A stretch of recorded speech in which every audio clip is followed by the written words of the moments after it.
I'm excited. I mean, you turn on the tape and you see a guy that can catch the football. You put the football anywhere in his vicinity, very strong hands, more than a 50-50 catcher. He thinks it's his ball when it's in the air, and I'm excited for him. I know that we need some help in that position. I know CD needs some help, and I think when you have a guy like that, and I heard George say it, it's hard to double team two guys, and then when you've got other guys, whether it be Ferg, Jalen Tolbert, Mingo, guys who have had reps and know how to get open in the league, I think we're putting together a nice group of weapons. How about them Cowboys? Angry Cowboys fan, are you down to ride? Angry Cowboys fan, are you down to ride? Drop a like on the video, go ahead and subscribe. What's going on, Cowboys Nation and Angry Cowboys fans around the world? Y'all know who it is. It's your man, the Angry Cowboys Fan. And with everything the Dallas Cowboys have been doing since the start of the league year, it's gotten myself and the majority of Cowboys Nation looking forward to training camp and the regular season. It has gotten Cowboys Nation the spark that has been missing ever since the Cowboys got unceremoniously bounced during Super Wildcard Weekend by the Green Bay Packers in 2023. With the addition of the coaching staff to the moves and free agency, trade, as well as the draft, the Dallas Cowboys are looking to bounce back and make a lot of noise in the 2025 NFL season. But as I was watching Dallas Cowboys coverage on YouTube, I came across a segment of NFL Live with Adam Schefter, Dan Orlovsky, Louis Riddick, and Peter Schrager. During that segment, they played the audio from Dak Prescott that I shared with y'all at the beginning of the video. Our QB1 is super happy about the acquisition of George Pickens, but also commented on the need at the wide receiver 2 position. It's very encouraging to hear Dak Prescott talk about George Pickens that way. So we are going to take a listen to the 3 clips that I got for y'all, and y'all know what we're going to do. We're going to come back and unpack this raw and uncut. So, Angry Cowboys fans, let's take a listen to what the crew of NFL Live had to say about our Dallas Cowboys. Lamb, just how hard will that duo make it on defenses? Yeah, I think very, and that's why the addition of Pickens matters so much. Very rarely can you just line up defensively when I, as an offense, have really good player on one side, really good player on the other side. Lewis, you know this, and allocate 4 people to them. Because one of those guys is going to get singled up more than not. If not, then we get to run the football. And the reason why I like Ted McMillan in the draft to Dallas, and the reason why I like Pickens with the addition is CD is such a fluid, yards after the catch, win his routes, kind of get open one-on-one type of player. And then you have that big body, vertical frame opposite him. This now presents a lot of problems to defense before the ball ever gets snapped, of just structurally, how do you want to handle us? And so no matter who the opponent is, I agree. I think that's one of the top 6-7 wide receiver duos we have in the NFL right now.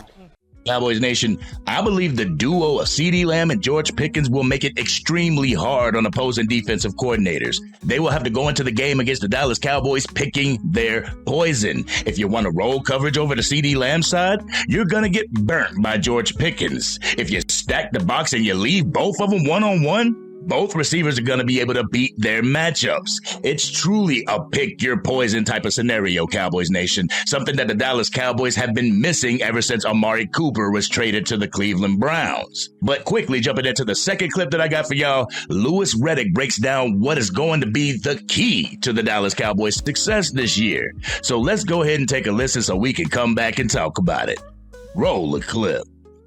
What's interesting about Dallas is, like, the conversation with them always obviously starts with Dak. It starts with the perimeter players. I mean, the things that really have plagued Dallas over the past couple of years have not been really perimeter play. It hasn't really been skill position play, you know, on a large scale. It's always been in the trenches. And for me, look, it's going to be about, look, Dallas' season is going to hinge on how this offensive line plays and how the defense plays in particular, especially right down the middle from defensive tackle to linebacker to safety. That's really going to be where their season hinges. Because I'll tell you what, Dak, look, they have a lot of advantages now in terms of athletes on the perimeter. There's no question about that. But think about their offensive line last year in terms of pass block win rate, especially when you're talking about the tackle positions.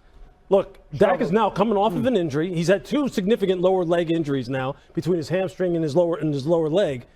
Look, I think pass protection is going to be key. Run game is going to be key with this team before we even get to throwing the football. Sure. Cowboys Nation, We now legitimately have an injury-prone quarterback in Dak Prescott. It was super important for them to be able to protect him, and our interior offensive line will be able to do so. But as much as the haters want to say it, the issue with the Dallas Cowboys has not been your skill positions. It's been blocking up front as well as being able to stop opposing teams' run game. This is why I look at the first round of the draft and Tyler Booker as the draft pick that the Dallas Cowboys needed to make. I know it wasn't the sexy pick, but it needed to be done. Shout out to Lou's Takes for standing 10 toes down on that. But I know I was a team weapons type of guy. But in order to be a physical team, you have to have physicality in your trenches. The interior of the offensive line is comprised of 3 absolute dogs. Tyler Smith, Cooper Beebe, and Tyler Booker should be able to plow the road to allow the new running backs of the team to dictate the flow of the game. And speaking of the new running backs that we got in this next clip, Adam Schefter talks about the addition of Miles Sanders, Javonte Williams, Phil Maffa, and Jadon Blue to the backfield for our Dallas Cowboys and how much these moves are being overlooked by the acquisition of George Pickens. So let's take a listen so we can come back and unpack this raw and uncut. Lou, you touched on the run game. I know we're talking about George Pickens here, but there are 3 new running backs in Dallas. Javonte Williams, Miles Sanders, Jadon Blue. And I think they really like Jadon Blue. I think Jadon Blue's going to end up So being their good. starting tailback. I think they really like Jadon Blue in the backfield there. So I know we're devoting a lot of time to George Pickens, but I think that we're missing these 3 new running backs that play a huge new role for this Dallas Cowboys team when you're playing the Chiefs on Thanksgiving Day, when you're playing the Washington Commanders on Christmas Day, when you've got all these holiday games. I think it's a big deal, the run game. And don't forget Phil Maffa also, who they drafted in the 7th out of Clemson, who is a bruiser now. Adam Schefter said that he feels the Dallas Cowboys like Jadon Blue in the backfield and how the backfield is going to be the difference maker when we have to play the gauntlet toward the back end of this year's schedule. But let's go ahead and get into this, Cowboys Nation. Y'all ready for this raw and uncut? Y'all ready? Let's get it. Cowboys Nation, I don't know about y'all, but I am getting super excited for this upcoming season. I'm getting excited for training camp. I'm looking forward to what the official 53-man roster will look like. I'm looking forward to seeing how our 2 number 1 wide receivers are going to look out on the field together. I'm excited about the potential position battles within the depth chart at right tackle, as well as the wide receiver 3 position. I got a feeling that Cowboys will run a wide receiver by committee for that wide receiver 3 position. But this is exactly what I wanted for our Dallas Cowboys, to trade for and draft players that could give the starters a run for their money, that could be a rotational piece to where the talent gap isn't tremendous. With the addition of George Pickens, this makes the wide receiver 3 position Jalen Tolbert's to lose. Like I said before, they're going to do a wide receiver by committee this year, but your starting wide receiver 3 as of right now is Jalen Tolbert. At the end of camp, Jalen Tolbert can either be solidified in said position, or it can be snatched from him by players like Jonathan Mingo, Ryan Flournoy, or even the UDFA pickup in Trayshawn Holden. Either way, it's going to be exciting to see, Cowboys Nation. Another thing that's exciting to me this offseason is the togetherness displayed by the players on the team. You had Dak Prescott and CeeDee Lamb getting some much-needed reps in. Remember, we got number 4 back. You see Micah Parsons and some of the other defensive players putting in work. You see Micah Parsons, Oso Odighizuwa, Tyler Smith, and CeeDee Lamb live streaming the release of the Dallas Cowboys schedule. You see those same guys playing charity golf and joking with Brian Schottenheimer. Then you see CeeDee Lamb and George Pickens at a charity softball event for Kyler Murray, and CeeDee Lamb commenting that George Pickens is another wide receiver 1 and not a 1A or a 2. The camaraderie is there, Cowboys Nation. The relationship building is there. From the day Brian Schottenheimer had his first press conference, he stressed the importance of relationship and family. Cowboys Nation is witnessing all this come together, and it's a wonderful sight to see. But speaking of the CeeDee Lamb comment of George Pickens, some people say that CeeDee Lamb was being politically correct, that he was saying what he needed to say, that he rehearsed what he needed to say in that situation. I feel this goes deeper than that, and it shows CeeDee Lamb's growth as a potential leader in the locker room. Sure, he could have embraced George Pickens as a Robin to CeeDee Lamb's Batman, but he chose to do something that real leaders do. He chose to build up George Pickens' self-esteem. He chose to help build his morale up. To be placed on the same playing field as the wide receiver one of the team is a huge confidence boost for George Pickens. This shows me that CeeDee Lamb is stepping into that leadership role and is making the transition from the Pittsburgh Steelers to the Dallas Cowboys as easy as possible for George Pickens. Great work by C. Dangerous Lamb. I also like the fact that Adam Schefter highlighted the backfield for the Dallas Cowboys. Sure, the Cowboys weren't able to land one of those top-tier running backs that the Cowboys fans had their eyes on during the draft, but we were able to draft and acquire some that could be dangerous, that could be a dangerous combination for opposing defenses to scheme for. Jadon Blue, he's going to be the lightning where Javonte Williams or Miles Sanders plays that veteran role. Then you'll have a player like Phil Maffa being that thunder. One player that I don't want to fall by the wayside is Phil Maffa from Clemson. While I was visiting Rick up in ICU, I learned that his doctor was a Clemson alum and he holds season tickets to the Clemson football games. I mentioned Phil Maffa being drafted by the Dallas Cowboys, and he told me that we will have fun watching and using him run over opponents. He said that Maffa is a sight to see when he's running the football. Is he a scat back? No, he's not.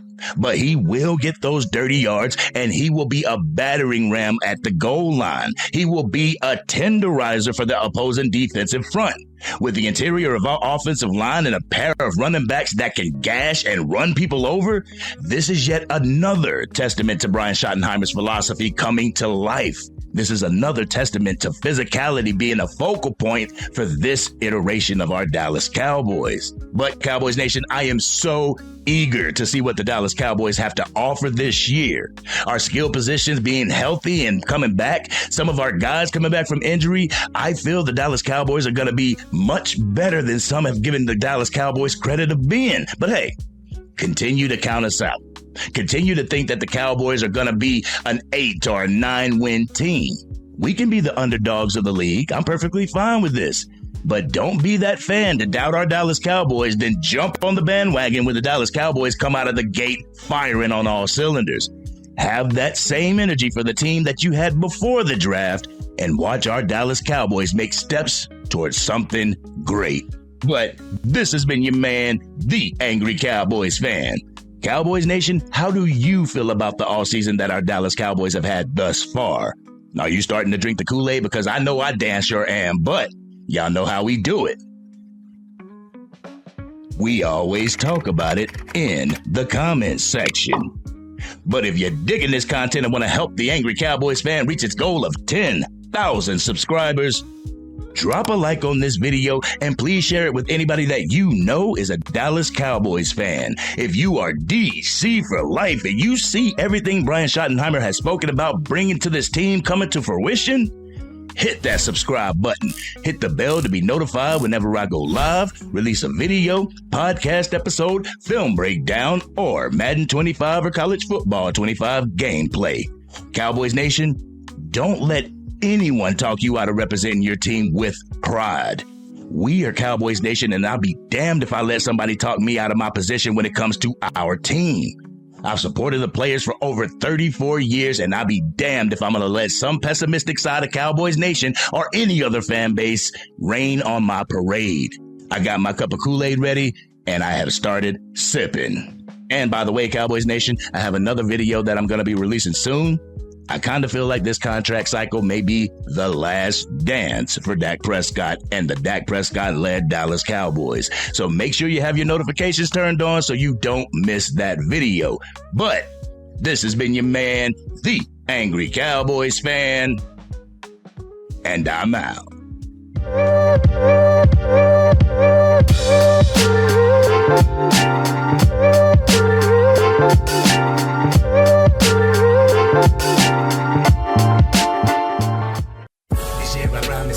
Dang, Angry Cowboys fan, you done made it through the entire video. But if you want more content, you can definitely go to this video right here. Or if you want the latest episode of the Angry Cowboys Fan podcast, you can go right here. But whatever you do, like, share, and subscribe to the channel, but remain DC for life.